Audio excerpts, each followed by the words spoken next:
Qui n'a jamais été découragé devant un bureau d'ordinateur complètement chaotique?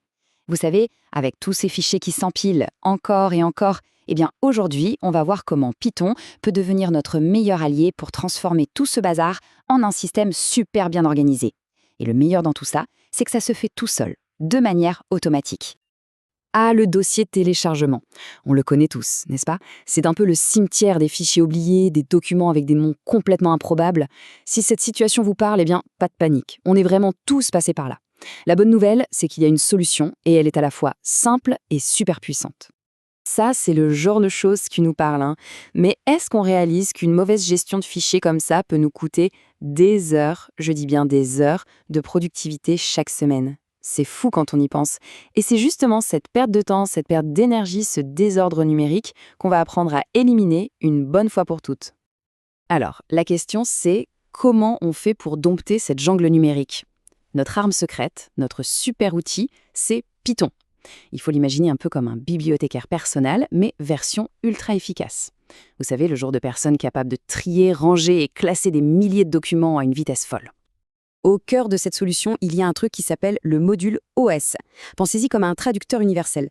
Il permet à notre script Python de discuter tranquillement avec le système d'exploitation de l'ordinateur. Et le plus beau, c'est que peu importe si c'est un Windows, un macOS ou un Linux, le module OS, lui, il s'en fiche. Il assure une communication parfaite à chaque fois. Alors, qu'est-ce qui rend ce module OS si génial? Eh bien, premièrement, il est universel. Ça veut dire qu'un seul code va fonctionner partout. C'est quand même pratique. Et encore mieux, il n'y a rien à installer. Il est déjà là, intégré, prêt à servir. C'est un peu comme avoir un couteau suisse super complet directement dans la poche de Python. Bon, avant de sortir les gants et de commencer le grand nettoyage, il faut d'abord faire un état des lieux.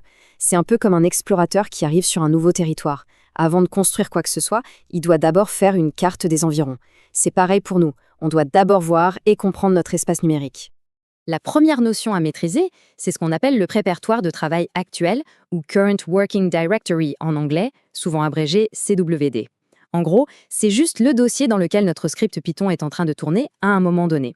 C'est notre point de départ. Le petit point rouge, vous êtes ici, sur la carte du centre commercial. Et pour savoir précisément où on se trouve, c'est super simple. C'est comme demander sa position à un GPS.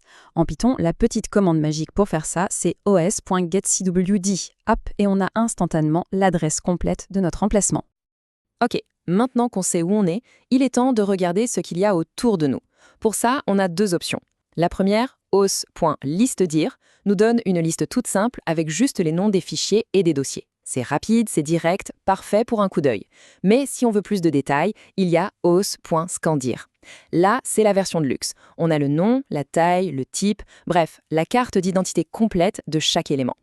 Voilà, l'exploration est terminée, la carte est dessinée, maintenant il est temps de passer à l'action. On va voir comment on peut créer, supprimer et réorganiser nos fichiers pour vraiment sculpter notre structure de dossier idéale et enfin avoir un système qui a de l'allure. Pour créer des dossiers, on a deux choix. D'un côté, os.mkdir. Lui, c'est un peu l'ouvrier qui construit une seule pièce. Mais attention, si le dossier parent n'existe pas, il s'arrête net. De l'autre côté, on a os.mekadir. Lui, c'est le maître d'œuvre. Il va créer non seulement le dossier final, mais aussi tous les dossiers intermédiaires s'il manque. C'est beaucoup plus pratique. Ensuite, pour renommer ou déplacer des fichiers, la fonction os.rename est super pratique. On peut l'utiliser pour changer le nom d'un fichier ou même le déplacer. Mais attention, seulement à l'intérieur du même disque dur. C'est pour les petits déménagements de quartier, on va dire. Si on veut faire un déménagement longue distance, par exemple, d'un disque dur à un autre, là, il nous faut le poids lourd. Shutil.move. Alors là, attention. Moment très important. Il y a une commande qui s'appelle shutil.rmtri, ROMTRI. Il faut la voir comme le gros bouton rouge d'autodestruction. Quand on l'utilise sur un dossier, elle supprime tout ce qu'il y a dedans, y compris les sous-dossiers.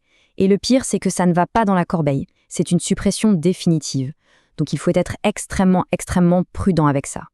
Bon, on a vu les outils un par un, c'est super. Mais maintenant, le vrai fun commence. On va voir comment assembler toutes ces briques de Lego pour construire des scripts vraiment puissants. Des scripts qui vont bosser pour nous en arrière-plan pendant qu'on fait des choses bien plus intéressantes. Premier exemple concret, un script de sauvegarde automatique. Imaginez un peu. Un petit programme qui, tous les soirs, à 2h du matin, sans que personne n'ait rien à faire, va chercher les fichiers importants, les copie dans un dossier de sauvegarde et ajoute même la date au nom du fichier. le risque de perdre des données, il est drastiquement réduit. Et on est sûr que les sauvegardes sont toujours à jour. Et pour être sûr que tout s'est bien passé, le script peut même générer un petit journal de bord comme celui-ci. Chaque ligne dit mission accomplie. Et s'il y a un pépin, on le voit tout de suite. C'est ça la tranquillité d'esprit que l'automatisation peut nous apporter. Deuxième cas pratique, l'analyse de fichiers de log. Imaginez un développeur qui doit chercher des messages d'erreur dans des dizaines de fichiers. C'est un travail de fourmi. Eh bien, avec un script, c'est différent. On peut lui demander de scanner tous les fichiers de log et de nous sortir uniquement les lignes qui contiennent le mot « erreur ». C'est un gain de temps monumental et ça permet de repérer les problèmes beaucoup plus vite. Bon, assez de théorie, place à la pratique.